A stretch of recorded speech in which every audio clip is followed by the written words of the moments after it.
This is being recorded, by the way, this afternoon. Thank you. Tuesday, the 8th of July, 2025.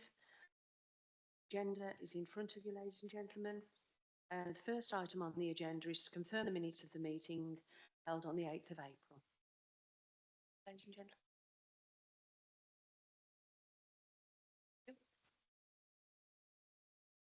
Second item on the agenda is to receive any apologies.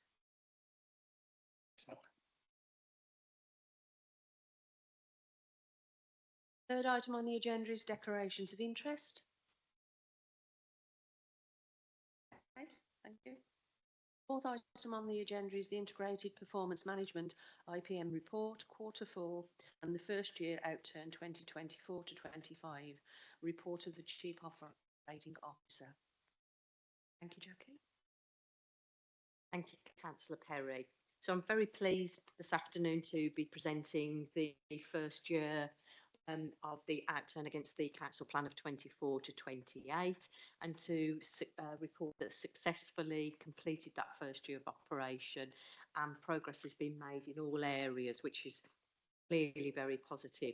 Just in terms of the style of the actual papers that are presented to you, I intend to focus on the actual summary rather than the detail. Obviously that is there for members' questions, but obviously we'll focus in that overall picture.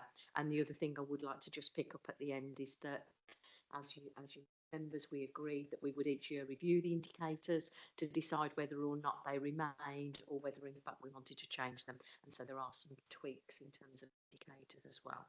So just in summary, as members are aware, we are operating in an extraordinarily challenging financial environment, but very pleasing to say that the outturn position is more favourable than the original predictions. And that's due to a number of factors, but very positive in terms of that outturn position.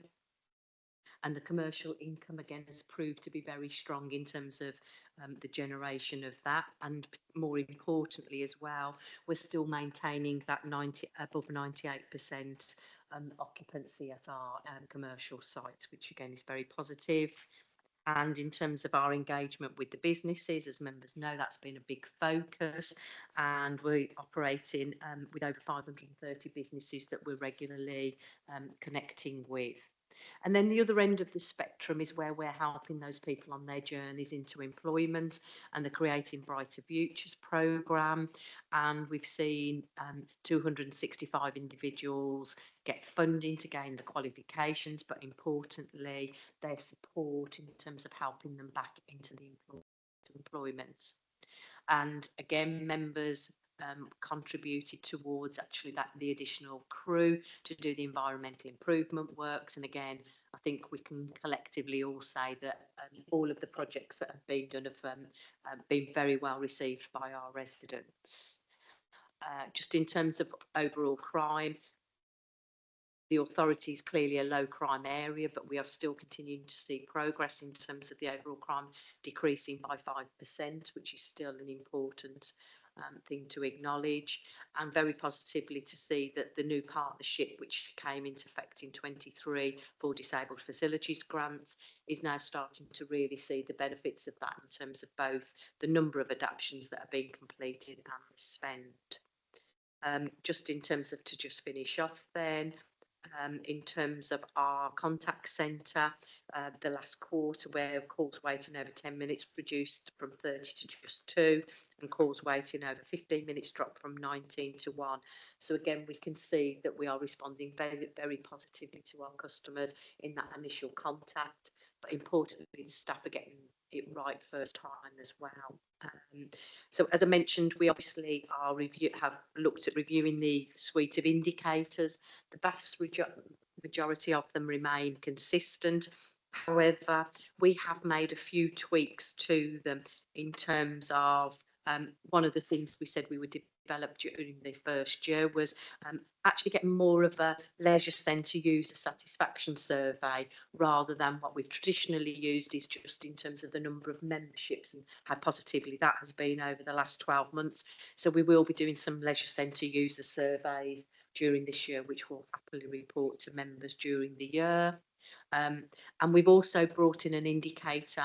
As members know, homelessness still remains a challenge in terms of the number of people that unfortunately are experiencing it. So as it is a continuing challenge, we've again introduced an indicator for that purpose, and we've made a big change to our waste, again in light of how the waste service is to reflect the customer experience, that rather than, for instance, where we looked at contamination, which wasn't positively for our authority such a big issue. So we want to reflect our customer experience more, so the indicators have been refreshed for that purpose. So I think overall what we'd say is I'm happy to take any questions from members, but what you see before you is a very positive outturn of both the fourth quarter and the outturn for the whole year.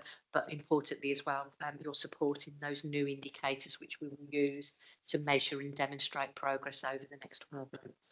Thank you, Chairman. Thank you, Jackie. That's excellent. Can I say what an excellent document this is? There's a lot of work gone into it over the last 12 months, and I'm sure it'll continue to do so. It's very pleasing to see some of the outturns that we've had. So thank you very much. And for the report, are there any questions, please? No questions? I think we all feel the same. So thank you very much. Thank you. Moving on to the next item, agenda item 5, the provisional outturn report 2024-25, the report of the Director of Finance, Section 151 Officer, and Finance Manager Deputy, Section 151 Officer. I think that's Beck, is it Beck? Thank you. Thank you, Leader. Yes, the report sets out the provisional outturn for 24-25, which is subject to audit by our external auditors as vets. It shows a saving against budget of just over £1 million, which is an improvement of about £400,000 compared to our Q3 position, and means that we will only be using £428,000 of our general fund reserves to balance the budget instead of the £1.5 million that we had originally budgeted for. This means that our general fund reserves are expected to be approximately £8 million at the end of 24-25, which is an improved position compared to the budget that was approved in February 2025. So future iterations of the MTFS will include this improved position. There are a number of reasons for the surplus against budget, including exceptional membership performance across our leisure centres, half-year savings from our new insurance contract, the pay award being lower than budgeted, and treasury savings due to the interest rates remaining higher than expected for longer. In addition to this, we've also had increased business rates pooling income due to the growth in that area, and that will be transferred to the collection fund reserve. The report contains 2 appendices that provide further information on the individual service variances and also the capital programme outturn. I'm not planning to go through those in detail, but I'm happy to take any questions. So the recommendation for this report is for members to note the provisional outturn and note that it is still subject to external audit. And I'm happy to take any questions. Back to you, Leader. Thank you, Beck. Have we got any questions, please? No questions? No, thank you. Sorry? Sorry. Okay. Move to the recommendations then at 8.1, 8.2 and 8.3. Are you all in agreement to note those, please? Thank you very much indeed. Moving on to the next item, agenda item 6, is the UK Shared Prosperity Fund 2025-26, proposed allocation of funding, the report of the Assistant Director. So I think that's Annette, is it Annette? Thank you very much. Thank you, Councillor Perry. Members, you will recall that in April this year, Cabinet approved an indicative allocation for the 25-26 UK Shared Prosperity Fund programme. This report now follows up on that and formally allocates £40,300 of UK Shared Prosperity Fund from the indicative proposals to install energy efficiency in the newly acquired properties, which, once refurbished, will be utilised for temporary accommodation. Following our successful allocation and spend of the initial UK Shared Prosperity Funds to 2025, we were awarded a further 1.25 million for the 25-26 year. So that's the year that we're in now. The report members received in April was clear that there were a number of high-level indicative proposals.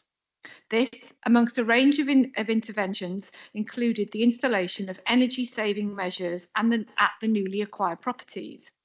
Members will also be aware that the council is spending resource on the temporary accommodation. However, this funding will complement that investment. Officers have received 3 quotes now for the properties, and the cheapest quote was for £40,253 for the 4 properties, and this report is now seeking approval for energy efficiency of those 4 properties, totalling £40,300. The recommendations, therefore, members, is in line with previous reports, is to approve the allocation of that amount of money of UK Shared Prosperity Fund to fund energy saving measures in the recently required temporary accommodation properties. I'm happy to take any questions. Thank you. Thank you very much, Annette. Any questions, please, this item? No questions. Thank you very much. Move to the recommendations then at 8.1. Is it your wish that we approve those? Right. Thank you very much indeed, members. Agenda item 7 is the corporate debt recovery policy update, sundry debt payment plans, report of the digital and transformation service. Beck, thank you. Thank you, Leader. This report sets out a minor change to the debt recovery policy relating to the approval of payment plans for debtors who have got into arrears. The current debt recovery policy states that payment plans have to be approved as set out in paragraph 3.5 of the main report. This approval can often delay the process of getting payment plans in place, and it's unlikely that once negotiated, the payment plan would not get approved. It's therefore proposed that this is reworded as set out in paragraph 3.8 of the report, which states that payment plans will be agreed by the officer who is negotiating with the debtor. In the event that an agreement cannot be reached, assistant directors will approve. The recommendation is that Cabinet approve the proposed change to debt recovery policy, and I'm happy to take any questions, Leader. Thank you very much indeed, Beck. Have we got any questions, please, on this item? No questions. Move to the recommendations then at 8.1 to approve the proposed changes. Are you in agreement with that? Right. Thank you very much, ladies and gentlemen. I think then, ladies and gentlemen, that concludes our meeting this afternoon. Thank you very much for your time. Thank you.